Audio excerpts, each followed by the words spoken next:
सुंदरकांड में कुल 68 अध्याय सर्ग होते हैं। यह रामायण का एक महत्वपूर्ण हिस्सा है जिसमें भगवान श्री राम के प्रिय भक्त हनुमान जी के साहस, भक्ति और कार्यों का वर्णन है। सुंदरकांड का पहला अध्याय हनुमान का समुद्र पार करना के नाम से प्रसिद्ध है। इस अध्याय में हनुमान जी के अद्भुत साहस और शक्ति का वर्णन किया गया है। यह अध्याय प्रमुख रूप से हनुमान जी के लंका जाने की शुरुआत को दर्शाता है। विस्तार से यह अध्याय इस प्रकार है। राम का दुख और सीता की खोज। रामायण के इस भाग में श्री राम और लक्ष्मण सीता माता की खोज में व्यस्त हैं। राक्षसों द्वारा सीता का हरण कर लंका में बंदी बना लिया गया है। राम और लक्ष्मण श्री सीता का पता लगाने के लिए प्रयासरत हैं और वानर सेना भी इसमें उनके साथ है। समुद्र के पार लंका जाने के लिए राम के सामने कोई मार्ग नहीं दिखाई देता, क्योंकि समुद्र को पार करना बहुत कठिन था। इसी समय वानर सेना के सबसे महान योद्धा हनुमान जी का प्रकट होता है, जो स्वयं में महान शक्ति और साहस के प्रतीक माने जाते हैं। हनुमान जी का आत्मविश्वास। राम जी ने हनुमान जी से समुद्र पार करने की बात कही। हनुमान जी को विश्वास था कि वे यह कार्य सरलता से कर सकते हैं, क्योंकि उन्हें अपनी शक्ति और राम के प्रति अपनी भक्ति पर पूरा विश्वास था। इस अध्याय में हनुमान जी के आत्मबल और विश्वास का अद्भुत चित्रण है, जिसमें वे स्वयं से कहते हैं कि वे राम के साथ हैं और यह समुद्र भी उनके लिए कोई बड़ी बात नहीं है। समुद्र को पार करने के लिए हनुमान जी का संकल्प। हनुमान जी ने समुद्र के पार जाने के लिए व्रत लिया और अपनी शक्ति का संचार किया। उन्होंने स्वयं को विशाल रूप में विकसित किया और समुद्र की सीमा को लांघने के लिए तैयारी की। समुद्र देवता से विनती करते हुए हनुमान जी ने कहा कि वे इस कार्य को जल्द और सुरक्षित रूप से पूरा करेंगे। समुद्र देवता उन्हें रास्ता दिखाने के लिए बाध्य हुए और हनुमान जी ने समुद्र को पार किया। हनुमान जी का मार्गदर्शन।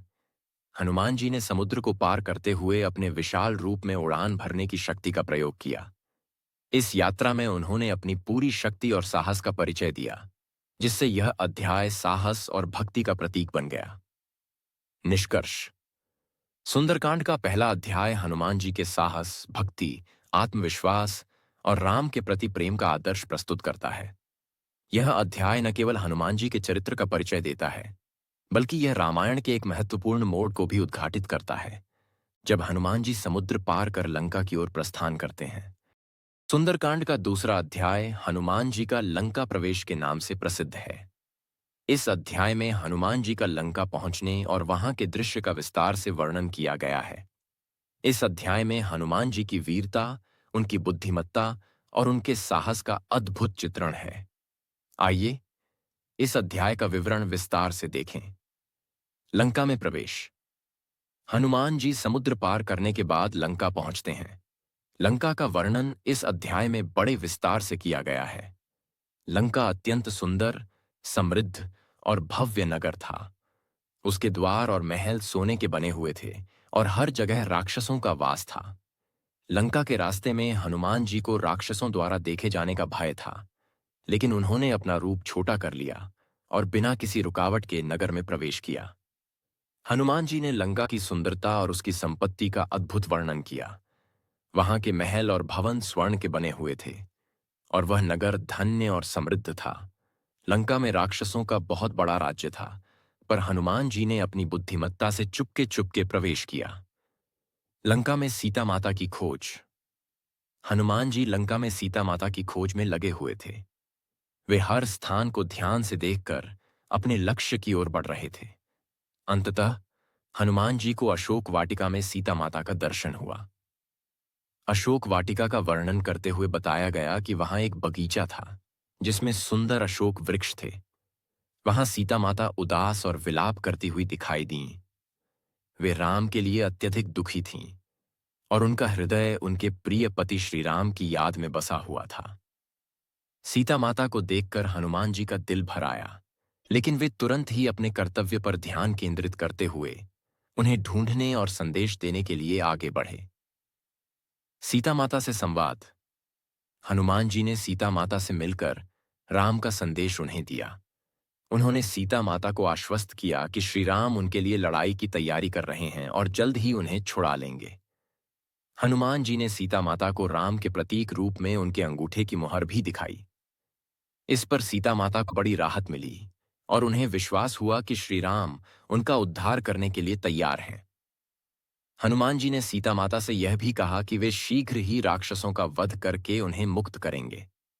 सीता माता को हनुमान जी का यह संदेश बहुत सुखद लगा और उन्होंने हनुमान जी का धन्यवाद किया।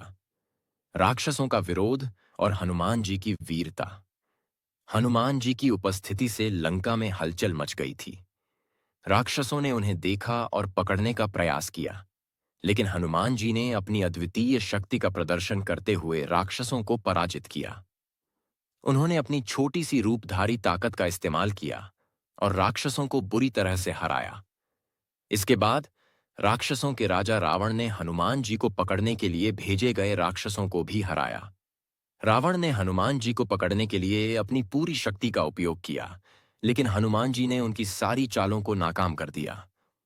हनुमान जी का वापसी का निर्णय।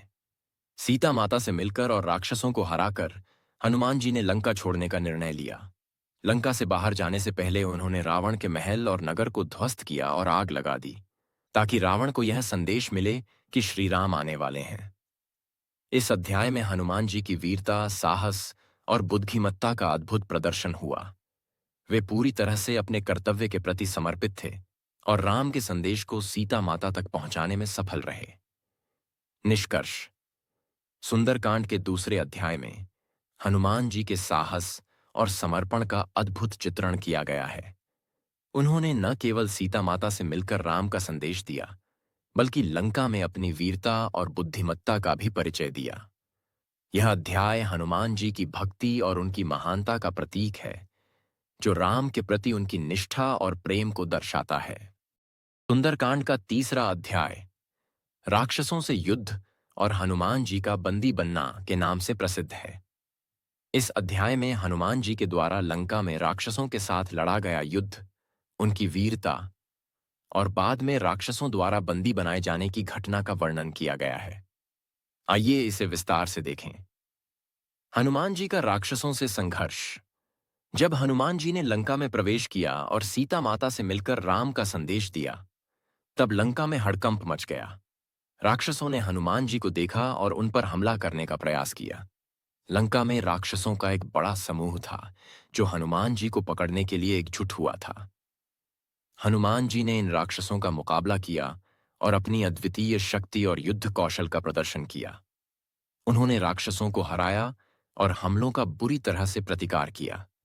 हनुमान जी ने अपनी मसल्स और शक्ति से राक्षसों को ध्वस्त कर दिया। वे राक्षसों को एक के बाद एक हराकर शक्तिशाली साबित हुए। हनुमान जी का कूटनीतिक कदम। जब राक्षसों का हमला बढ़ने लगा और स्थिति गंभीर हो गई, तो हनुमान जी ने अपनी बुद्धिमत्ता का प्रयोग किया। उन्होंने यह महसूस किया कि यदि वे राक्षसों से सीधे युद्ध करते रहें तो यह संघर्ष और लंबा हो सकता है। इसलिए उन्होंने अपनी रूप और आकार को बदलने का निर्णय लिया। हनुमान जी ने अपना आकार बड़ा किया और अपनी शक्ति का उपयोग करते हुए राक्षसों का सामना किया। उन्होंने राक्षसों के एक बड़े समूह को अपनी शक्ति से हराया और एक नया शारीरिक रूप लिया, जिससे वे सभी को चौंका सके। हालांकि राक्षसों ने मिलकर हनुमान जी को पकड़ लिया और रावण के पास ले गए। हनुमान जी का बंदी बनना। राक्षसों ने हनुमान जी को पकड़कर रावण के दरबार में पेश किया। रावण ने हनुमान जी से पूछा कि वे कौन हैं और क्यों आकर लंका में उत्पात मचा रहे हैं।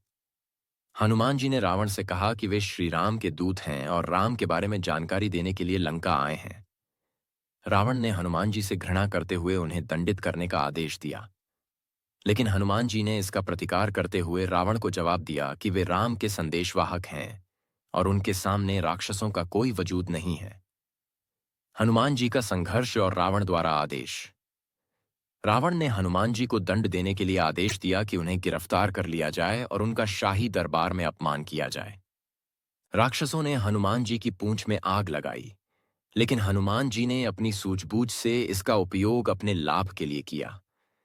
हनुमान जी ने अपनी पूंछ में लगी आग को अपने शरीर के चारों ओर लपेट लिया और फिर राक्षसों से भागते हुए पूरे लंका में आग लगा दी। उन्होंने रावण के महल और नगर के कई हिस्सों को जला दिया, ताकि रावण को यह संदेश मिल सके कि श्री राम का दूत आ चुका है और वे राक्षसों को नष्ट करने के लिए आए हैं। हनुमान जी का भागना और राक्षसों को चुनौती देना। हनुमान जी ने लंका में आग लगाकर राक्षसों को भयंकर क्षति पहुंचाई और एक बार फिर अपना रूप छोटा किया ताकि वे राक्षसों के चंगुल से बचकर भाग सकें। वे लंका के भीतर से बाहर निकले और राम का संदेश लेकर वापस अपने मित्रों के पास पहुंचे। हनुमान जी ने रावण को यह स्पष्ट संदेश दिया कि श्री राम आकर लंका का नाश करेंगे और राक्षसों का विनाश करेंगे। इस प्रकार उन्होंने लंका से वापस आकर अपनी वीरता का परिचय दिया और अपने कार्य को सफलतापूर्वक पूरा किया। निष्कर्ष। सुंदरकांड के तीसरे अध्याय में हनुमान जी के साहस, शक्ति और बुद्धिमत्ता का अद्वितीय चित्रण किया गया है। इस अध्याय में हम देखते हैं कि हनुमान जी ने राक्षसों से युद्ध करते हुए अपनी सूझबूझ और शक्ति का प्रदर्शन किया। उन्होंने राक्षसों को हराया, रावण को चुनौती दी और लंका में आग लगाकर यह संदेश दिया कि श्री राम का दूत आ चुका है। यह अध्याय हनुमान जी की वीरता और राम के प्रति उनकी अडिग निष्ठा का प्रतीक है। सुंदरकांड का चौथा अध्याय हनुमान जी का राक्षसों से युद्ध और लंका में आग लगाना के नाम से प्रसिद्ध है। इस अध्याय में हनुमान जी का राक्षसों से युद्ध, रावण द्वारा उन्हें बंदी बनाना और फिर उनकी पूंछ में आग लगाना तथा हनुमान जी द्वारा लंका में आग लगाकर राक्षसों को चुनौती देना, ये सभी घटनाएं विस्तृत रूप से वर्णित हैं। आइए इस अध्याय का विवरण विस्तार से समझें। हनुमान जी का लंका में युद्ध। हनुमान जी जब राक्षसों द्वारा पकड़े गए और रावण के दरबार में लाए गए तो रावण ने उन्हें अपनी गिरफ्त में लेकर पूछा कि वे कौन हैं और क्यों लंका में आए हैं। हनुमान जी ने रावण से कहा कि वे श्री राम के दूत हैं और राम ने उन्हें सीता माता का संदेश देने के लिए भेजा है। रावण ने हनुमान जी की बातों को अनदेखा किया और उन्हें बंदी बना लिया। राक्षसों ने हनुमान जी को बुरी तरह से पीटने और अपमानित करने की कोशिश की, लेकिन हनुमान जी ने अपनी अद्वितीय शक्ति और साहस का परिचय देते हुए राक्षसों को परास्त किया। वे एक के बाद एक राक्षसों को हराते गए। हनुमान जी की पूंछ में आग लगाना। रावण ने हनुमान जी को कड़ा दंड देने का आदेश दिया। राक्षसों ने हनुमान जी की पूंछ में आग लगा दी। यह कृत्य रावण ने यह सोचकर किया था कि इससे हनुमान शक्तिशाली अस्त्र के रूप में बदलकर लंका के महलों को अपमानित किया जाएगा और वे डरकर हार मानेंगे। लेकिन हनुमान जी ने इस आग को एक अवसर के रूप में लिया। हनुमान जी ने अपनी पूंछ में लगी आग का उपयोग किया और पूरे लंका नगर को जलाने का निश्चय किया। वे अपनी पूंछ में लगी आग को भवनों और राक्षसों के घरों में आग लगा दी। इस प्रकार हनुमान जी ने लंका में भयंकर आग लगाकर रावण को यह संदेश दिया कि श्री राम का दूत आ चुका है और लंका का विनाश निश्चित है। लंका में आग का प्रकोप। हनुमान जी ने अपनी पूंछ में लगी आग को लंका के कई प्रमुख स्थानों पर फैलाया। रावण का महल, उसके दरबार और कई राक्षसों के घर जलने लगे। लंका की पूरी नगरी में अफरा तफरी मच गई। राक्षसों के कई महल जलकर खाक हो गए। यह दृश्य अत्यंत भयंकर था क्योंकि लंका के स्वर्णमयी महल भी जलने लगे थे। हनुमान जी ने लंका में आग लगाकर रावण को यह चेतावनी दी कि अब श्री राम आकर उसे नष्ट करने वाले हैं। इस प्रकार हनुमान जी ने न केवल अपनी शक्ति का प्रदर्शन किया बल्कि रावण को उसकी करनी का फल भी दिखाया। हनुमान जी का राक्षसों से संवाद और वापसी का निर्णय। जब हनुमान जी ने लंका में आग लगाई तो राक्षसों ने उन्हें पकड़ने का प्रयास किया, लेकिन हनुमान जी अपने सूक्ष्म रूप में बदल गए और चुपके से लंका से बाहर निकल गए। हनुमान जी ने अपनी वापसी का रास्ता चुना और लंका छोड़ने का निर्णय लिया। उन्होंने राक्षसों को चुनौती दी और स्पष्ट रूप से कहा कि श्री राम का दूत लंका को नष्ट करने के लिए आ रहा है। इसके बाद वे लौटने लगे और मार्ग में राक्षसों से भिड़ते हुए सुरक्षित रूप से अपने मित्रों के पास पहुंचे। निष्कर्ष। सुंदरकांड का चौथा अध्याय हनुमान जी की साहसिकता, शक्ति और बुद्धिमत्ता का प्रतीक है। उन्होंने राक्षसों से युद्ध करते हुए अपनी पूंछ में लगी आग से पूरे लंका नगर को जला दिया और रावण को उसकी करनी का फल दिखाया। इस अध्याय में हनुमान जी ने अपनी निष्ठा, वीरता और भगवान श्री राम के प्रति अपने अडिग समर्पण का अद्भुत उदाहरण प्रस्तुत किया। यह अध्याय यह भी दिखाता है कि हनुमान जी ने अपनी शक्ति का उपयोग केवल अपने कर्तव्य को पूरा करने के लिए किया, न कि विनाश या बर्बादी के लिए। सुंदरकांड का 5वां अध्याय हनुमान जी का राक्षसों से संवाद और रावण के दरबार में उपदेश के नाम से प्रसिद्ध है। इस अध्याय में हनुमान जी के राक्षसों से संवाद और रावण के दरबार में उनके द्वारा दी गई चेतावनी का वर्णन है। यह अध्याय हनुमान जी के अद्वितीय साहस, बुद्धिमत्ता और राम के प्रति उनकी निष्ठा का उत्कृष्ट उदाहरण प्रस्तुत करता है। हनुमान जी का राक्षसों से संवाद। इस अध्याय की शुरुआत में हनुमान जी रावण के दरबार में उपस्थित होते हैं। राक्षसों ने उन्हें पकड़कर रावण के सामने पेश किया। रावण ने हनुमान जी से पूछा कि वे कौन हैं और लंका में क्यों आए हैं। हनुमान जी ने रावण के सवाल का उत्तर दिया, मैं श्री राम के दूत हनुमान हूं। मैं सीता माता का संदेश लेकर आया हूं। श्री राम ने मुझे आपके दरबार में भेजा है ताकि मैं आपको यह बता सकूं कि वे शीघ्र ही आपकी लंका का विनाश करेंगे। हनुमान जी ने रावण से यह भी कहा कि यदि वह सीता माता को स्वतंत्र कर दे और श्री राम से शांति की बात करे, आखिर के की जा सकता है, तो उसे कोई नुकसान नहीं होगा। लेकिन यदि वह अडिग रहा और सीता माता को नुकसान पहुंचाया, तो श्री राम आकर उसकी पूरी सेना और लंका को नष्ट कर देंगे। रावण के दरबार में हनुमान जी की उपस्थिति।